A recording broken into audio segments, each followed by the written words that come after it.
Hello, this is Brian Kinghorn, and today I'm telling you about diagnosis of convergence in Matesel. Well, first of all, why diagnose convergence? The reason for this is that Matesel does not calculate a solution, it actually has to find a solution, and it will keep searching for a better solution until it's told to stop. So we should tell Matesel to stop when we think it has converged. That means that we think that it's at the best possible solution, or it's sufficiently close to the best possible solution that we're satisfied with the outcome. Now we use 5 different criteria for stopping. That gives us robustness to reduce the chances of stopping prematurely. And the parameters for these 5 criteria are given in Matesel ini, which these parameters are used then directly in the batch version, or they populate the graphical user interface with default values. And first of all, let's look at these 2 tick boxes. Do not stop until stop clicked. You leave that clicked for the graphical user interface versions to carry on testing different strategies that you're looking at. So you might be updating Matesel with different parameters and looking at the results, and you don't want the program to stop while you're going through that process. Otherwise, you can untick this box. If you want to use the system for diagnosis of convergence, you need to tick this tick box, control and track convergence. Now the 5 criteria, the last one is maximum generations. That's a criterion of last resort, and if you don't click this box here, control and track convergence, that's the only criterion that's used, and the program will stop after that number of generations. But there is a danger, of course, that it hasn't really converged. So we have these 4 more meaningful criteria, and we're going to describe these in the video. First of all, let's look at target percent converged. So we've set target percent converged at 99.9%. which would mean that we want Matesel to stop when it thinks it's almost 100% converged. So how do we do that?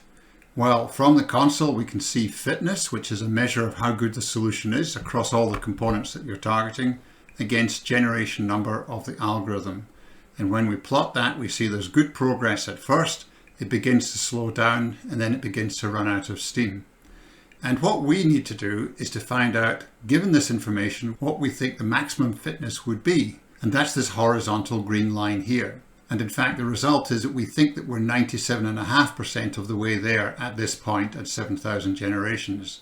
Now, if you're happy with the fact that we can put that together, that's fine. You could fast forward to the next heading here, which reads no change percent. Otherwise, we'll go ahead and look at some detail of how we managed to do this. We need to find out what proportion the current solution is of what we think the maximum convergence would be, the 100% level. And so for this, we've got to estimate what that is as an asymptote on a nonlinear function fit. So the data from this come from the console. You can see fitness, and we're regressing that against new gen, which is the number of generations since the last change in direction. And typically that will equal the number of generations, because for runs in which you're diagnosing convergence, you're probably not changing direction. So we define the y-axis here, the solution fitness. We set that to 0 at the first generation. That's in this example, which is different from the console shown on the right, at 1.069. And that means that the maximum would be at this value here. We've estimated the asymptotic value to be 1.155 by fitting a nonlinear regression through the plotted points of fitness versus generation. So you can see these points here. The white ones are not used in the fit, but the red ones are. Now, if we look at the white dots going up here, this is the progression of fitness over generations. You can see at this point, the program probably thought it was beginning to converge. And that means that the percentage converged estimated would start to go up. But then with a jump here, it would suddenly realize, no, the ceiling is much higher. And so the percentage converged estimate in the last column of the console would actually go down. And then it would start to go up as it looks as though it's going to converge again. So you can see this is something which goes up and down. And at this point, it looks like the sky's the limit. This is almost linear here. So you'll probably find that over these generations that the percentage converged estimate would go right down under 10% perhaps. But eventually it settles down in the long run. And that illustrates why we need to have multiple criteria for stopping, because these things, of course, are not totally reliable. The key task here is to make this green curve a nonlinear fit, where we are estimating the solution fitness at each generation by minimizing the sum of squares of errors between the observed and the predicted on the green line, so the actual point and the prediction on the green line.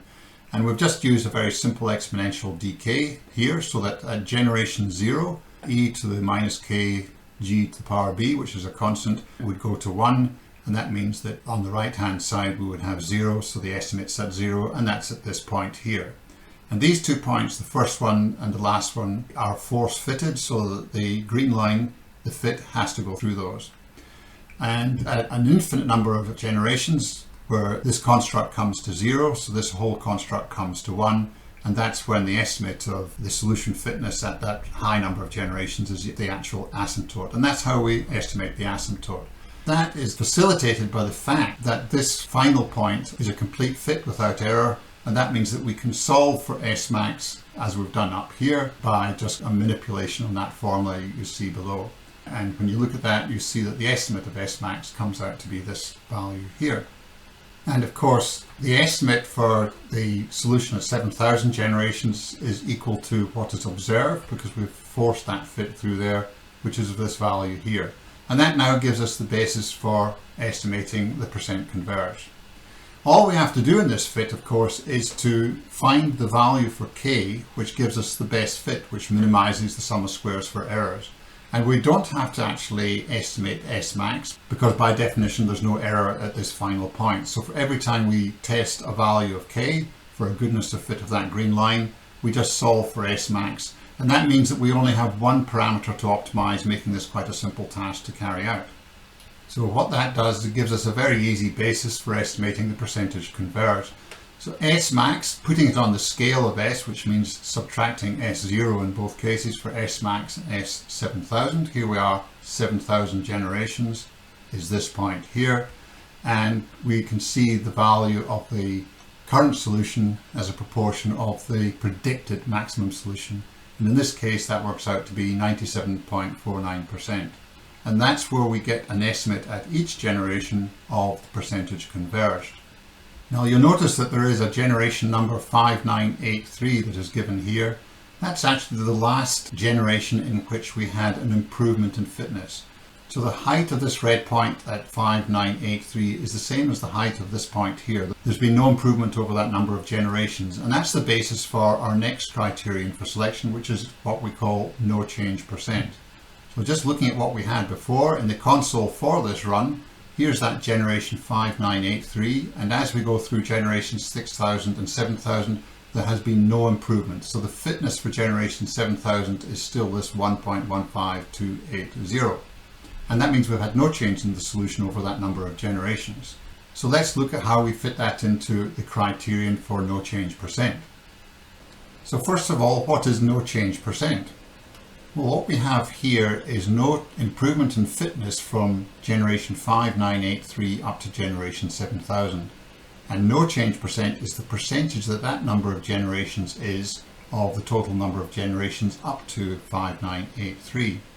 So we've set a target of 5% for that, but we have to correct that target because there's a problem, especially for low number of generations covered. For example, 11 generations is 10% more than 10 generations, so that means that if we got no improvement from generation 10 to generation 11, then the 5% target would have been naturally met and exceeded quite considerably. So what we have to do is make a correction to that, and this is the way we do it. We make a simple correction by the square root of the maximum permissible number of generations divided by the generation at the last improvement. So that 5% becomes 14.5, and that means that at generation 6851 we would have met that criterion because of this equation here. We've actually achieved 17%, and that's because of this relationship here. So this criterion has been met, because 17 is greater than 14.5, and Matesel puts a tick in this box here. The next two criteria are rather simple. No change generations. Well, we had no change for over 1,000 generations, and our target was 1,000, and the absolute minimum number of generations is 2,000, and of course we're well above that at 7,000 generations, so those both have been met. But the percent converged has not been met because our 97.5% is well below the target of 99.9. So as we proceed, we find that we do get all of these different criteria met by generation 21,000, when the percent converged is 99.9 and a bit.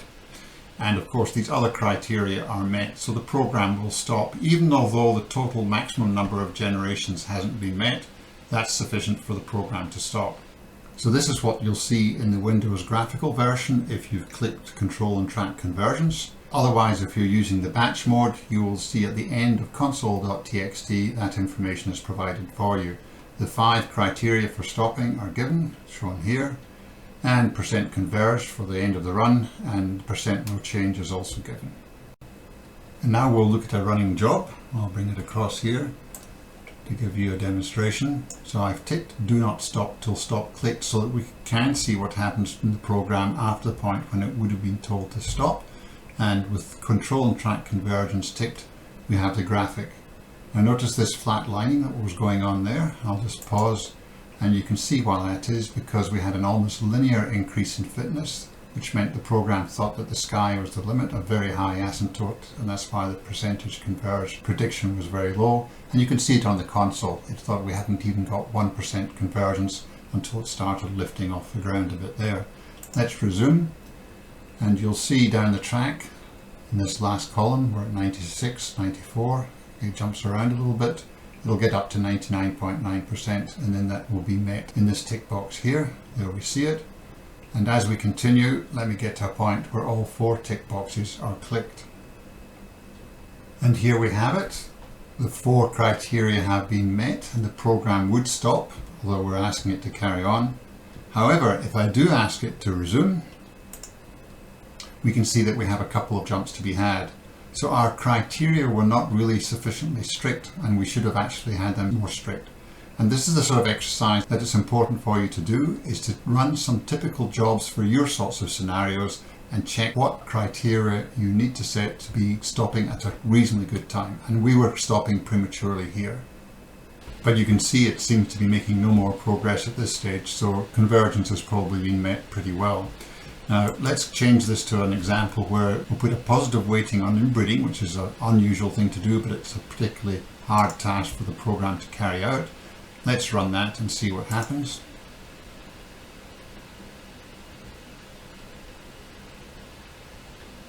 Here it comes. We still have that flat lining, which is actually quite typical. And the point I want to make here is the pattern of response over time. Because it's quite easy to select for animals, which is what we're doing with optimal contribution selection, but rather difficult to get the inbreeding coefficients high. It's a rather difficult problem. Then you can see, if I pause it, we get quite fast response, largely due to selection of animals, and then it's more challenging to get high inbreeding coefficients. So what we want is to fit this curve, which is more typical for the part where we're looking for convergence. And that's why we only fit the last 20 improvements, those red dots, so that it's not too influenced by the history of how things have gone in the past. And in this particular case, it's going to take longer to get meeting convergence because it's a more challenging task. And the first thing we meet is the absolute minimum number of generations, which is 5,000. And here we've met all our criteria by this stage. And if we let it run for a while, we find that there's actually no more improvement to be made. So this is possibly close or at the optimum solution. And there we are. It carries on, not finding anything better. So investigations like this are probably quite important for you to do to make sure that you get your convergence criteria right. And by looking at this solution that you get, if you go back at the end and look at the pattern of evolution that you've had, that will help you to decide what your conversion criteria should be to give you reasonable confidence that you've got a decent solution in the end. So we're coming to the end of the video. As with any application that uses an evolutionary algorithm, there's no guarantee that convergence has been truly met. Unless you've got a very simple application and you know what the maximum is from an algebraic approach or an exhaustive search, then you know when you get to it in the evolutionary algorithm. However, we do go some way to automating the stopping process for you, and if you use the sorts of parameter values that you see in this video, that should work reasonably well for you for small jobs and for large jobs, and also for complex jobs. But to investigate further, it's worth clicking the do not stop till stop click button and carry on with your run and let it go beyond the point that Matesel would have stopped it. If you then see further improvements, you can use that information to help change your parameters so that it would have stopped after those improvements if you think they're worthwhile. But in the end, what can help is to observe the best solution you've achieved and realize if it's true that it has all the properties that you think it should have and that you're satisfied with it. Well, that is the end of the video. Thank you for listening.